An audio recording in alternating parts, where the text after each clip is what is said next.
Di dusun Rayo yang terhampar hijau di bawah langit cerah, hiduplah Raden Suwano, seorang pemuda gagah perkasa dengan otot bagaikan karang, dan semangat membara bagaikan api di dada. Kekuatannya tak tertandingi, namun hatinya penuh kerendahan untuk terus belajar. Suatu hari, didorong oleh hasrat menempa diri, ia memutuskan untuk berguru pada seorang pertapa sakti di negeri tetangga. Dengan tekad bulat, ia menempuh perjalanan jauh untuk mempelajari ilmu silat yang mematikan dan kebatinan yang mendalam, berharap mengasah jiwa dan raga demi kebaikan.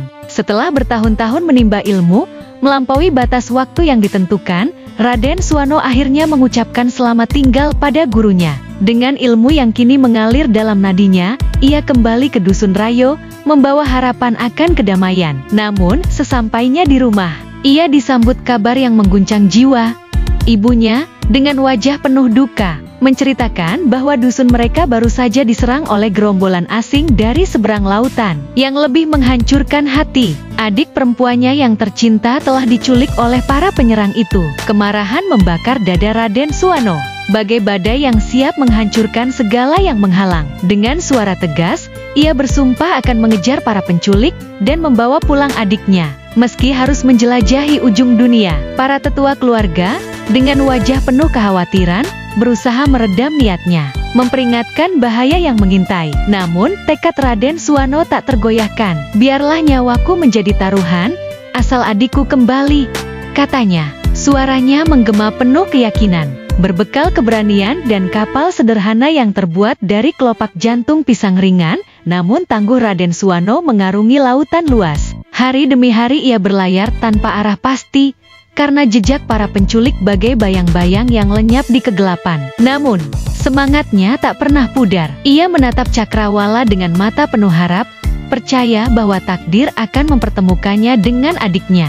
Di tengah perjalanan, langit tiba-tiba menggelap, badai ganas mengamuk, ombak raksasa menghempas kapalnya bagaikan mainan di tangan raksasa. Raden Suwano berjuang mati-matian, namun kapalnya tak mampu bertahan. Dengan kekuatan terakhir, ia berenang, menggenggam tiang kapal yang patah sebagai pelampung. Belum sempat ia menarik napas lega, lautan bergolak, dan seekor hiu raksasa muncul dari kedalaman, menelannya utuh dalam sekali sergap. Di dalam perut hiu yang gelap dan pengap, Raden Suwano tak menyerah. Tubuhnya, yang ditempa ilmu kebatinan, terlalu keras untuk dicerna. Dengan kesaktiannya, ia bertahan tanpa makan dan minum, hanya mengandalkan sedikit udara dan kekuatan batin. Hari-hari berlalu dalam kegelapan, namun semangatnya tetap menyala. Setelah seminggu yang terasa seperti abad, hiu itu tiba-tiba berhenti bergerak. Raden Suwano, dengan sisa tenaga, berteriak meminta tolong. Tiba-tiba, seberkas cahaya menembus kegelapan. Perut hiu terbelah, dan udara segar mengalir masuk. Seorang nelayan, dengan wajah penuh keheranan, menatap Raden Suwano yang muncul dari perut monster laut itu. Bagaimana mungkin manusia bertahan di sana? Tanya mereka, kagum bercampur takjub. Dengan nafas masih tersengal, Raden Suwano menceritakan kisahnya. Para nelayan saling pandang, lalu berbagi kabar. Belum lama ini, sebuah kapal asing merapat di pulau mereka, membawa seorang putri berparas ayu dengan kulit kuning langsat dan rambut ikal mayang yang terurai indah. Kapal itu, kata mereka, berlayar menuju Bandar Palembang sebelum melanjutkan perjalanan ke negeri Pasemah di kaki Gunung Dempo. Tanpa membuang waktu, Raden Suwano berpamitan, menaiki kapal baru, dan berlayar mengejar jejak adiknya. Sesampainya di negeri Pasemah, Raden Suwano segera menghadap Puyang Pasemah, sang pasirah yang bijaksana. Dengan penuh hormat, ia menyampaikan maksudnya, menyelamatkan adiknya. Puyang Pasemah, dengan nada penuh peringatan, mengungkapkan bahwa penculik adiknya adalah Hulubalang Raja, seorang panglima berkuasa yang disegani sekaligus ditakuti. Hati-hati, anak muda, katanya, lawanmu bukan orang sembarangan. Keesokan harinya, Raden Suwano berdiri tegak di hadapan Hulubalang Raja. Dengan suara mantap, ia menuntut agar adiknya dikembalikan. Namun, Hulubalang Raja, dengan congkak, menolak mentah-mentah. Adikmu kini milikku, katanya, sinis. Raden Suwano menatapnya dengan mata membara. Lebih baik aku mati daripada melihat adikku dipaksa menikah dengan orang yang tak punya nurani, balasnya. suaranya mengguncang udara. Pertempuran pun pecah. Raden Suwano melepaskan pukulan jarak jauh, menciptakan angin puting beliung yang menerjang Hulubalang Raja dan para pengawalnya. Beberapa orang terpelanting, namun Hulubalang Raja dengan kesaktiannya memapas serangan itu. Pengawal-pengawalnya bangkit, menyerang dengan pedang, keris, dan tombak, mengincar jantung Raden Suwano.